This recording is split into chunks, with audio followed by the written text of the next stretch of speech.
Hi, my name is Eileen, and I'm a compulsive eater. I weigh and measure 3 meals a day off the gray sheet, commit them to my sponsor, don't eat in between, no matter what, and abstinence is the most important thing in my world.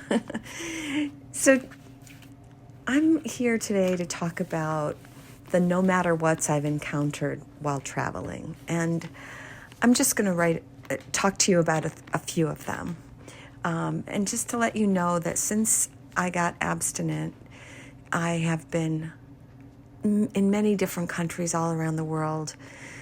So my husband really loves to travel, and we've been to Canada and New Zealand and the Czech Republic and Paris a couple of times, and London and Madrid, and I'm running out of ideas for places I've been, but we've been to a lot of different places. And one of the first things that I got anxious about was how to get through TSV at the airport. How do you get through security? How do you pack? My husband and I don't like to, we travel light, so we usually bring a couple of carry-on bags, and we don't check our luggage until we come home. Usually then we buy a suitcase somewhere that we've visited, and we check that bag. But we don't want to be lugging around a lot of luggage. And so it's important to me that I have enough meals to take with me on the plane so that if there are delays, I'm going to be able to deal with that. So one of my carry-on bags, the larger one, of course, has meals, and I arrange those meals so that it's small in volume, but they're abstinent, right? One of the no matter whats that happened to me was when I had prepared my breakfast. I had a ridiculously early flight that was leaving Albuquerque, and so I wasn't going to be able to eat before I got there. I wanted to be able to eat in a leisurely manner on the plane, right? So I get to security, and I had chopped up my fruit, and I put it in my protein, mixed it all up. It looked delicious. I couldn't wait to try it. But as I got through security, my bag was flagged, and the woman told me that I wouldn't be able to take this because it's more than 3 ounces of, quote, liquid. So I looked at her with utter panic, and I said, "You don't understand. This is my breakfast. I have to eat this. My plane is going to be leaving in an hour. I really need to do this." She said, "Well, you can't come through security. I can't let you have this." And she was not going to budge. So she told me that if I wanted to, she would save the bag, everything that I had brought that did get through, and I could go out with this food, eat this breakfast, and then come back in. And that's what I did.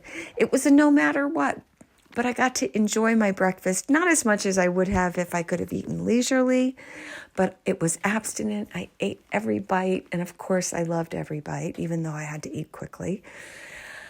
I went through the same line where the woman was that had been looking at my bag. She smiled at me, and off I went. So that was the first one that I wanted to talk to about. The second, no matter what, was on a much longer trip that I was taking with my husband to New Zealand, which takes over 24 hours to get to from LA. It was just a really, really long flight.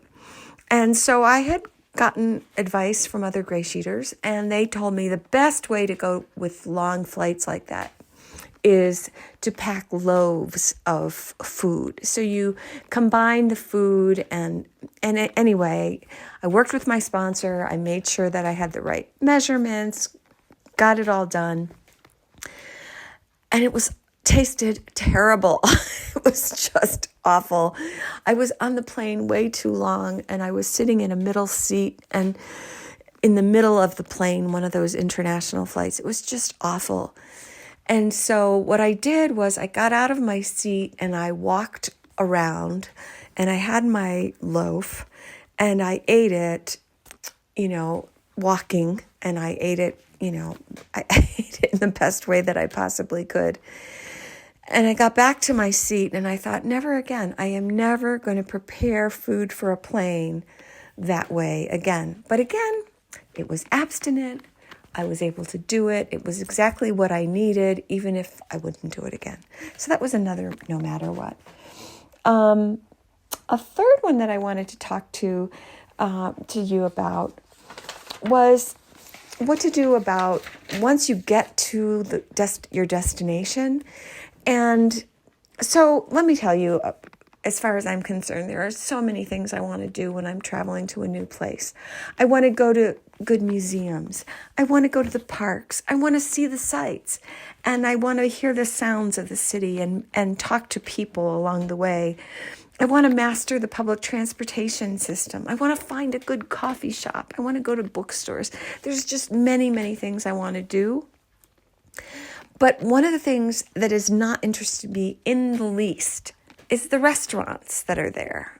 Now, we save a lot of money this way, but honestly, it's hard enough for me to go to an American restaurant where I'm only going to eat 4 ounces of protein and they're going to give me a whole lot more, but it's going to cost a whole lot of money. I just would rather eat my own food at home most of the time.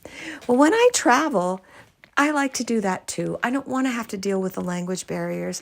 I don't want to have to deal with people being literally offended if I need something from the chef that's not on the menu.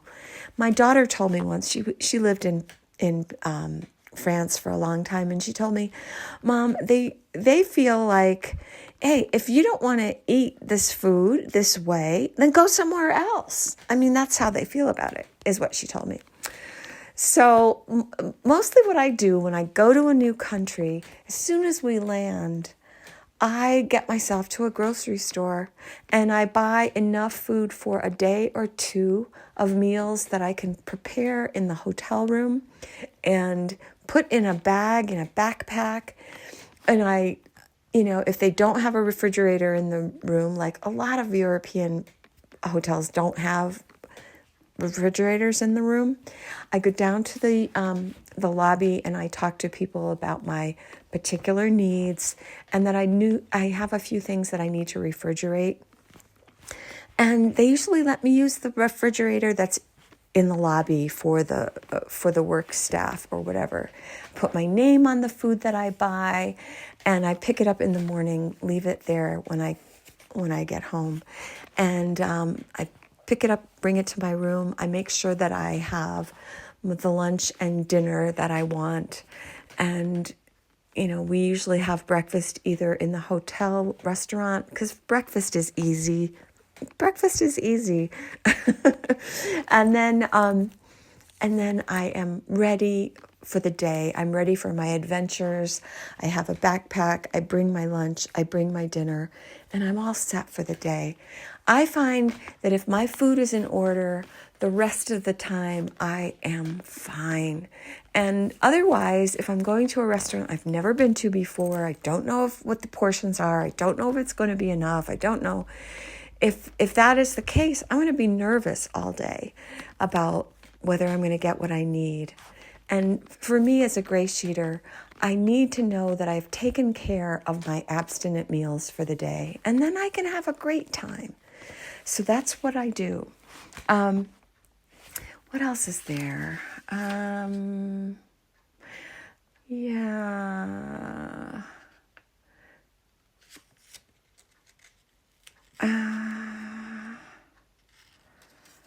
That's it. So my name is Eileen. I weigh and measure my food off the gray sheet. I have a wonderful life, and I want to enjoy the travels that I go to. And the less of my food situation that's left to chance, the better. So that's how I do it. And I hope you have a wonderful abstinent day.